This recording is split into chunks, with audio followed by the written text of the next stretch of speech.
Jangan remehkan Jepang. Tim Samurai Biru datang dengan satu misi. Mengakhiri perjalanan Brazil lebih cepat dari yang diperkirakan banyak orang. Mari kita bahas.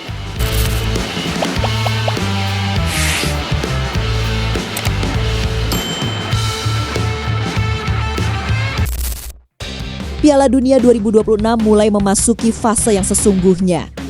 Setelah melewati pertarungan sengit di babak penyisihan grup, kini panggung terbesar sepak bola dunia bersiap menghadirkan pertandingan-pertandingan hidup mati.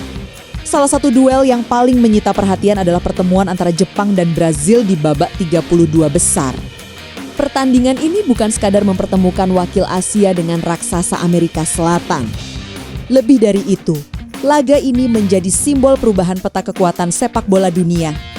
Jepang yang dahulu sering dianggap sebagai tim pelengkap kini datang dengan kepercayaan diri tinggi dan keyakinan bahwa mereka mampu menjatuhkan salah satu negara tersukses dalam sejarah Piala Dunia. Tim Samurai Biru berhasil mengamankan tiket ke fase gugur setelah finish sebagai runner-up grup F. Hasil imbang 1-1 melawan Swedia pada pertandingan terakhir sudah cukup untuk mengantar mereka melaju ke babak 32 besar. Berbeda dengan generasi sebelumnya, Jepang saat ini tampil jauh lebih matang. Mereka memiliki kombinasi pemain muda berbakat yang bermain di liga-liga top Eropa dengan pemain senior yang sangat pengalaman. Organisasi permainan yang disiplin, transisi cepat, dan pressing yang rapi menjadi identitas utama skuad asuhan Hajime Moriyasu. Moriyasu sendiri menegaskan bahwa Brasil tidak boleh lagi memandang sebelah mata Jepang. Ia mengingatkan bahwa timnya pernah mengalahkan Brasil dalam laga internasional pada Oktober 2025. Sebuah kemenangan yang menjadi bukti nyata perkembangan sepak bola Jepang. Tetapi di sisi lain, Brasil tetap datang sebagai salah satu kandidat juara dunia. Di bawah arahan Carlo Ancelotti, Seleção tampil konsisten sepanjang fase grup dan belum menelan kekalahan. Kekuatan Brasil masih bertumpu pada kreativitas lini tengah, kecepatan para penyerang, serta kualitas individu yang mampu mengubah jalannya pertandingan dalam sekejap.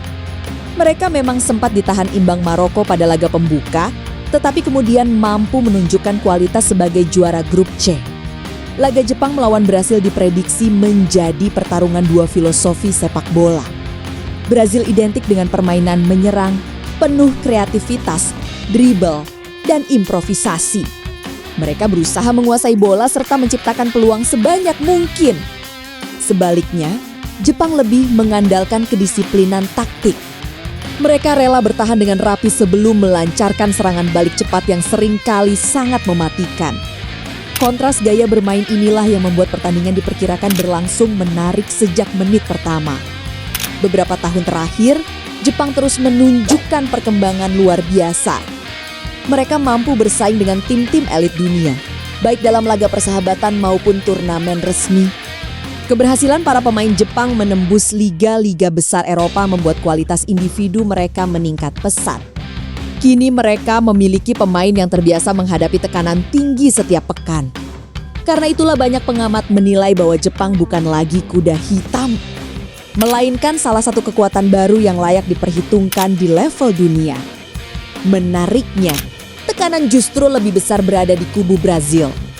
Sebagai negara dengan sejarah 5 gelar juara dunia, kegagalan lolos dari babak 32 besar tentu akan menjadi bencana besar bagi publik sepak bola Brazil. Sebaliknya, Jepang justru datang tanpa beban berlebihan. Mereka memiliki kesempatan untuk bermain lepas dan memanfaatkan setiap peluang yang muncul. Dalam situasi seperti ini, seringkali tim yang lebih rileks justru mampu memberikan kejutan. Pertandingan ini juga mendapat perhatian luar biasa dari para penggemar sepak bola.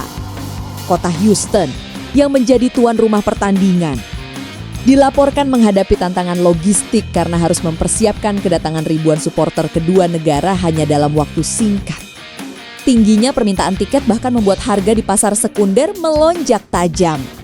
Selain duel Jepang kontra Brazil, babak 32 besar juga dipenuhi pertandingan besar lainnya. Belanda bertemu Maroko, sementara tim-tim unggulan seperti Jerman, Prancis, dan Argentina masih menunggu kepastian lawan mereka setelah fase grup selesai. Format baru Piala Dunia dengan 48 peserta membuat persaingan menjadi semakin ketat dan tidak ada lagi pertandingan yang bisa dianggap mudah.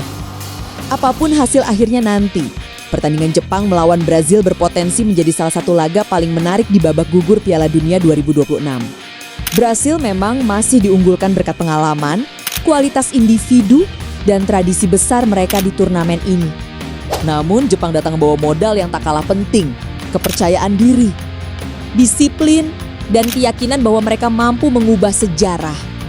Jika Samurai Biru mampu mempertahankan organisasi permainan yang solid dan memanfaatkan setiap peluang yang tercipta, bukan tidak mungkin mereka kembali menciptakan kejutan besar.